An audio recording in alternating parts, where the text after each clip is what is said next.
This super easy cheesecake consists of 3 ingredients. The first one is pudding powder. Pudding consists mainly of a starch, most of the times tapioca, which has no gluten and thus has this super fine consistency. And starch improves the water binding capacity, resulting in a juicier cheesecake, and also, because it's available in so many flavors, it's a helpful tool to change the taste of your cake. The powder has 350 calories per 100 gram. For this video I will use vanilla flavored pudding, so I will place a bowl on a scale and I will add 20 grams of pudding powder.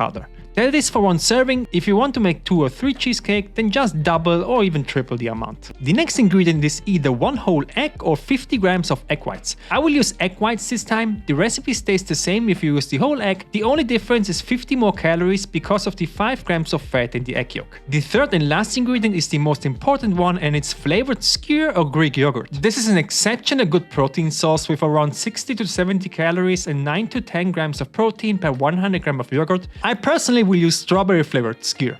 However, what is more important than the flavor itself is the sweetness of the dairy that you're using. So make sure to try the pure yogurt before adding to decide if you have to use additional sweetener. This particular Skyr is not that sweet, so I will use 0-calorie sweetener like erythritol. This doesn't have the bitter aftertaste like stevia and tastes a bit better in my opinion. If you somehow have only access to plain Skyr or yogurt, then I would highly recommend to add additional flavor, preferably from whey or casein protein powder, or otherwise the cheesecake will taste bland. I would add half a scoop of 15 grams of protein per serving of cheesecake. That will add 60 calories and 12 grams of protein. So 200 grams of yogurt goes into the bowl, and in my case I will also add 25 grams of sweetener. Optional, you can also add 5 grams of vanilla extract. That will work perfect in this kind of cheesecake. So if you want to make a bigger cake, then just double or even triple the ingredients that I just showed you. It's really that simple. After mixing this with a spatula, it will have a thin consistency, and that's okay. Starch and eggs will bind everything once they get hot in the oven. So for baking, I will use a small baking dish. This particular one has a diameter of 15 centimeters or 6 inches. Now we'll take a piece of parchment paper, and before adding it I will press it into a ball. That will make it easier to spread it around the edges of the baking dish. Add the batter in, and this now gets into a preheated oven at 180 degrees Celsius or 350 F for 30 minutes.